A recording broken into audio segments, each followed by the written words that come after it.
You said something about how our asteroid belt used to be a planet that got blown up. Do you, can you elaborate on this? Yes, there are many angles to this. A species or race of all hairless monkeys came from what you consider in our solar system and settled there. There was also conflict involving our cropping the empire. Her. This race traveling there also inhabited your Mars planet. There was a conflict. There was also misuse of technology or also miscalculation on those hairless monkeys' part that led to the explosion and deterioration of the entire planet and the destruction to a great degree of the civilization on Mars. There's still life on Mars, much higher evolved than you might be imagining, but still it got affected to a large degree. It made areas uninhabitable. It also shifted your solar system's planetary distance to the sun, some planets getting out of its former orbit, one being smashed into one that was what you consider Maldek, it's now the asteroid belt, shattering it. There's large mining operations on what you consider the asteroid belt, trying to find the remnants, not just minerals, but also remnants of previous civilizations that existed on there, but mostly for precious metals. When did this event happen that blew this planet up and devastated Mars? From our understanding on your timeline, about 500,000 years ago, but it's very approximate. The idea of the Mars being devastated was not happening exactly at the same time or immediately afterward. It was just a lead up. Yes, the destruction of the Maldek idea or whatever else you're naming having your cultures was simply the prelude of the Martian catastrophe, but it didn't happen in the same time frame. That's weird because the way we think of Mars is that it dried out and became, you know, pretty much lifeless about 4.5 or so billion years ago. So if it only happened like more or less, what do you say, like 500,000 years ago? That's changes a lot what we believe about Mars, like 180 degrees. So was Mars inhabited by people on the surface up until like 500,000 years ago? More than that. It's more like much more than 180 degrees, so to speak, as there's still life on Mars, quite possible. There's not just some water there, there's plant and animal life quite sufficiently. Is it It's on the just certain regions that became uninhabitable. is it on the surface or below the Yes, surface? There's that life on there the are surface. larger inhabitants below the surface, but there are also quite some on the surface. Even people from your own world has built what you might perhaps consider sanctuaries, yes, domed cities. But they're also what you consider natives on Mars. Some of our species, some of your species. What are these natives like? What do these native beings look like? Are As they? we said, some of your species, some of ours, and some Oh, insectoid-like. They're directly associated with us or the Empire, but they're of a reptilian nature, and those that are of your kind also have some genetic similarity to your peoples, as you have some common ancestors. you said before that a planet smashed into Maldek. Was this other planet also inhabited by hairless monkeys, and can you tell me the name of it? Names are irrelevant. Different races and species have different names. Maldek is also just one name for it. There are many others. However, yes, you are touching on reptilian politics, but there is also some that can be disclosed as involves hairless monkeys or other that were on the surface of this our planet. Very correct. So, it was also populated by hairless monkeys at the point of impact, some of which found refuge on your Mars planet. So this other planet that smashed into Maldek, was it inhabited? Yes, Um, was there are various timelines and versions to this event. That's why we are currently adjusting different possibilities that could be more relatable to you more than the other. But yes, there are many refugees from other worlds that came with it.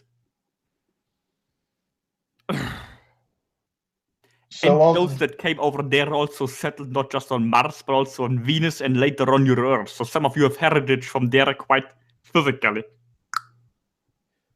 so this other planet, was it about the same size as Maldek? It was bigger from our knowledge. Like just out of curiosity, can you tell me like how the diameters of these two planets compare in relation to Earth? Were they bigger or smaller than Earth? Maldek, from our perspective, was smaller. The other one was slightly bigger. I see. Were there surfaces similar to Earth's surface, such as having large oceans and green forests and deserts and stuff like that that we have? Not to the same extent. But they share an atmosphere that were inhabitable by beings such as yourself. But so was Mars and Venus. They changed after the cataclysm, as the event that was the impact also affected the other planets, including your own. Earth needed to be what you consider terraformed after the event. Can you share any information on how this misuse of technology led to the destruction of Maldek? Misuse of course and interpretation. Their idea is it was also astronomical event of just a planet having a certain trajectory, but also the idea of pulling planets, the idea of influencing stellar events, causing earthquakes to a certain degree. You're repeating history in certain, not a linear time, also not a cyclic time, but those a spiral time, so to speak. So you're readjusting certain events over and over again. There were also many ships, yes, that miscalculated their trajectory. So simple mathematical error, as you're calling such, yes? A simple mathematical error, not necessarily a moral dilemma. A miscalculation of a trajectory that led to a ship or a planet that was being influenced to fly somewhere else than it was intended, to put it most simply. I see. But that was all Harris monkey endeavor, not necessarily something the Empire was involved with directly, but also conflict with the Empire over certain stellar bodies, but this was not the reason for this impact. Again, there are various versions of various timelines, and certainly many names for the particular stellar bodies in their interaction with the inhabitants. Can you say when humans first inhabited these planets? What we can refer to is planetary inhabitation in relation to each other, not necessarily a time frame where you consider numbers if we don't calculate them the same way you are, but we mentioned this previously numerous times, so you will be aware of this, yes? What we can mention is first that the Maldek planet, or what you call it such, was inhabited by certain people that then later settled to Mars, then Venus, and finally Earth, and also back and forth to some degree. This was, however, at least 1 million years ago. It was around 500,000 years ago that your planet was being upgraded. I see. Okay, now There were also people on your planet before refugees came from other worlds, or sometimes even scientists, or some of those that came to your planet to seek refuge also came to give you genetic updates or scientific updates.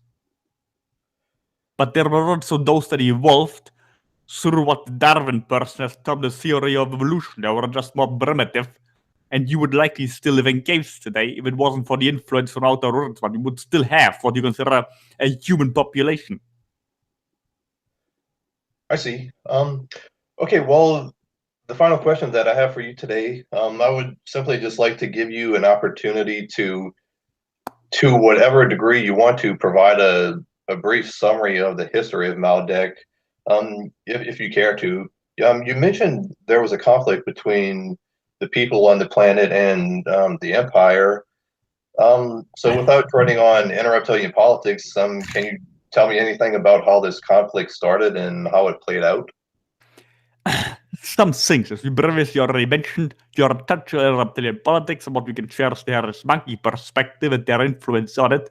As far as the conflict with the Empire is concerned, as we briefly touched upon, you're playing out certain events over and over again, and their results were based on there, but again, it's not a timeline and the one we're currently referred to. Yes, as you're aware, different things happen differently on different timelines. Even your own history on your planet Earth, there are various versions. And on one of those, this was a base. Yes? Of the Federation at some point. Of the Empire at another point. And then there was an attack launched, and the throwing in of a plan to hit it on purpose was commenced from either side. That's not really important. It is for inner reptilian politics, but the ideas, a plan was thrown in it also right to the Memburo starship, what it really is. But again, the trajectory of a certain planet coming to your solar system was going to happen either way, but it didn't need to crash in there. Tiamat, for example, is another terming for one of those ships, as well as for your own planet before impact of another one. But there are various versions. One of them touching your planet, the other one touching Maldek. The more important things is different ideologies or viewpoints came into conflict and were already in conflict in your Orion Wars, which also affected your solar system. And the Maldek played the most important part during the Orion Wars as far as your solar system is concerned. You were also a two-solar system. You didn't have just one sun, there were two. You're all very well aware that Jupiter has many moons, correct? Correct. One of them has a base of the Federation, and the other one has a strong base of the Empire, just as an example. So this stellar body also played a great importance, not just in your what you consider past, but also present. That's something would also direct your attention on if you want to understand the conflict of the Empire and the Federation in your solar system more than the Maldek planet or its remains, which today is just the asteroid belt. Keep always in mind the conflict of different viewpoints of those particular entities if you want to understand inner reptilian politics. It's more important than names and dates, as those are malleable on different timelines. However, in this universe, there are general playing out of different frequency ranges. They have been considered light or dark, for example, with many groups shifting over one side and the other, and understanding differences in viewpoints or what you consider ideology is much more beneficial than studying dates on your calendar. Recommendation from KALASK. Okay. Yeah. Thank you. Definitely. This raises many more questions about this topic, but I'll have to save it for next time. The Andromedan system also plays a great importance on the Ariferi side, as well as the base over here that we cannot disclose more about plays on our side. It's not Orion. I got you.